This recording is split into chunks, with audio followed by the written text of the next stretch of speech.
সুফিয়া পাউরুটি আর দুধ নিয়ে এলো আকবর হোসেনের জন্য। আকবর হোসেন দুধে চুবিয়ে পাউরুটি খাচ্ছে। বলল, একটু চিনি দিলে ভালো হতো। খেয়ে বলল সুফিয়া, চিনি দেবো কেন? তোমার তো অসুখ, ডায়াবেটিস, ঘাটের মরা, আবার চিনি খেতে চাও? কথাটা শুনে আকবর হোসেনের অনেক খারাপ লাগলো। তার স্ত্রী আজকাল তাকে অনেক অশ্লীল ভাষায় গালাগাল করে, যেগুলো সহ্য করা যায় না। সেই দিন বলে উঠল, বুড়া ভাম কোথাকার। অথচ আকবর হোসেনের মুখ থেকে এই ধরনের নোংরা কথা কখনোই বের হয় না। সুফিয়াকে তিনি অনেক সম্মান করেন, কিন্তু কী পেলেন বিনিময়ে? অশ্রদ্ধা। তার একটাই কারণ, আকবর হোসেন একজনকে যৌবনকালে ভালোবেসেছিলেন, কিন্তু তার সাথে বিয়ে হয়নি। বিয়ে হয়েছে গ্রামের মেয়ে সুফিয়ার সাথে। বাবা জোর করে রীতিমতো সুফিয়ার সাথে আকবর হোসেনের বিয়ে পড়িয়ে দিয়েছিলেন। কারণ বাবা মনে করতেন, শহরের মেয়ে যদি বউ করে আনেন তাহলে সংসারটা উচ্ছন্নে যাবে। অথচ হয়েছে উল্টো। এই সুফিয়া গ্রাম্য মহিলা, একেবারেই শহরে জীবনের সাথে বেমানান, কিন্তু আকবর হোসেন খুব কষ্ট করে মানিয়ে নিচ্ছেন। তাদের একমাত্র ছেলে থাকে বিদেশে। সেই সুবাদে আকবর হোসেনের টাকা পয়সার অভাব নেই। ছেলে মাসে মাসে মোটা অঙ্কের টাকা পাঠায়।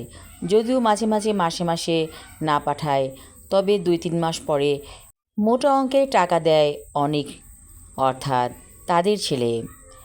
আকবর হোসেন একটা সিদ্ধান্ত নিচ্ছেন মনে মনে। হঠাৎ করে তিনি বাসা থেকে বেরিয়ে যাবেন। সুফিয়াকে অনেক সহ্য করেছেন। সুফিয়াকে না বলে পালাতে হবে। বেশ কিছু টাকা আছে হাতে। একদিন সত্যি তিনি সকালবেলা বের হয়ে গেলেন বাসা থেকে। তারপর টিকিট কেটে সোজা বান্দরবান। সুফিয়া ভাবতেও পারবে না কোথায় আছে আকবর হোসেন। যাক, মহিলাটা কিছুদিন একাকী থাকুক, বুঝুক দুনিয়ার হালচাল। আকবর হোসেন তাকে কতই না সহযোগিতা করত। এখন হাড়ে হাড়ে টের পাবে সুফিয়া আকবর হোসেন তার জীবনে কী ছিল। অবশ্য আকবর হোসেন একেবারের জন্য চলে যাচ্ছেন না, তিনি আসবেন কিছুদিন পর। বাস থেকে যখন নামলেন তখন একেবারে অনেক ভোরবেলা, রাতের বেলা রওনা হয়েছিলেন তিনি। দরজা লাগিয়েছিল কি সুফিয়া? থাক, জানার দরকার নেই। উনি দরজাটাকে কোনো রকমে টান দিয়ে বেরিয়ে এসেছিলেন। অবশ্য তার বাসায় কখনো চুরি হয়নি, হয়তো হবে না। সুফিয়া খেয়াল রাখবে ঠিকই। অনেক আগে স্টুডেন্ট লাইফে এসেছিলেন বান্দরবানে বন্ধুদের সাথে। তখনই পরিচয় হয়েছিল নীলার সাথে। সে নীলা কেমন আছে? পাহাড়ের বাঁকে একদিন দেখা হয়েছিল তার প্রেমিকা নীলার সাথে। খুব খিদে পেয়েছে, কিছু খেতে হবে। আকবর হোসেন হেঁটে যাচ্ছেন। একটা হোটেল ভাড়া করতে হবে। দূরে দেখলেন একটা চায়ের দোকান, সেখানে যেয়ে বসলেন। ওনাকে দেখে সরু চোখে তাকালো চায়ের দোকানদার। বলল, আপনি কি শহর থেকে এসেছেন? আকবর হোসেন বলল, জি হ্যাঁ, আমাকে একটা বনরুটি আর চা দিন তো। লোকটি বলল, দিচ্ছি। লোকটির চেহারা পাহাড়ি ধরনের, কিন্তু সে সুন্দরভাবে বাংলা কথা বলছে, রীতিমতো গুছিয়ে। আকবর হোসেন চায়ে চুমুক দিয়ে বললেন, চমৎকার চা হয়েছে। লোকটি হেসে বলল, আমার চা সবাই পছন্দ করে। আমি অনেকক্ষণ দুধ জাল দিয়ে এই চা তৈরি করি, আর চিনি দেই। আকবর হোসেনের চিনি খাওয়া নিষেধ, কারণ তার ডায়াবেটিস অনেক বেড়ে গিয়েছে। কিন্তু দুধ চা চিনি ছাড়া খেতে মজা লাগে না, তাই বারণ করেননি দোকানদারকে। চা খাবার পরে আকবর হোসেন বললেন, আরেক কাপ চা দিন তো। দোকানদার খুশি মনে আরেক কাপ চা বানাতে লাগলো। আকবর হোসেন বললেন, আপনাদের এখানে ভালো হোটেল হবে?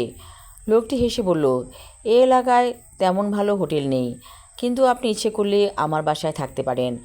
আমরা কিছু ঘর তুলেছি, সেগুলো ভাড়া দেই ট্যুরিস্টদেরকে।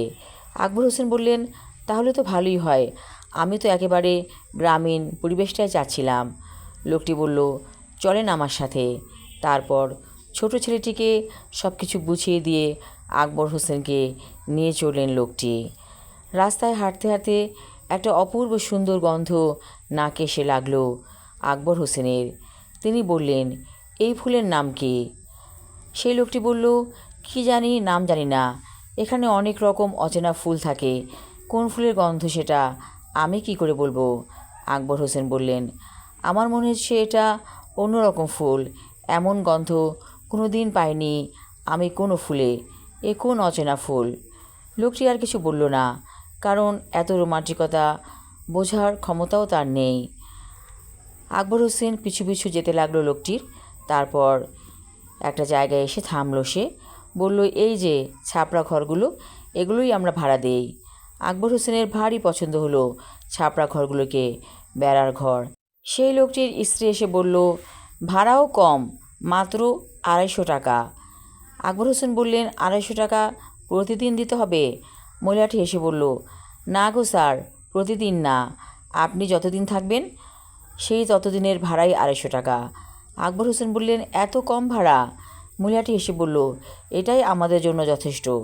আকবর হোসেন খুব খুশি হলেন।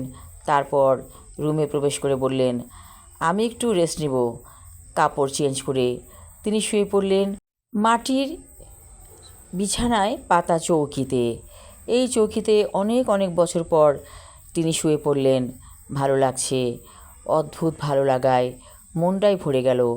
হঠাৎ করে তার খুব সিগারেট খাবার নেশা হলো। সিগারেট খাওয়া একদম ছেড়ে দিয়েছেন, তারপরও মাঝে মাঝে শখ করে খান। কোনো রকমে পকেট হাতড়ে বের করলেন সিগারেটের প্যাকেট। দেখলেন সেখানে 2টো সিগারেট আছে। একটি ধরিয়ে সুখ টান দিতে লাগলেন। আকবর হোসেন বলল, চুলায় যাক সোফিয়া, ওর সাথে অনেক বছর থেকেছি, আজ আমি আমার মতো করে কিছুদিন বাঁচব। অচেনা ফুলের গন্ধটা যেন নাকে আবার এসে লাগছে। আকবর হোসেনের মনটা একরকম উদাস হয়ে গেল তার। আমি আমার লেখা ছোট গল্প অচেনা ফুলের গন্ধ পর্ব 1 পড়লাম। পরবর্তী অংশ থাকবে আগামী পর্বে। ধন্যবাদ।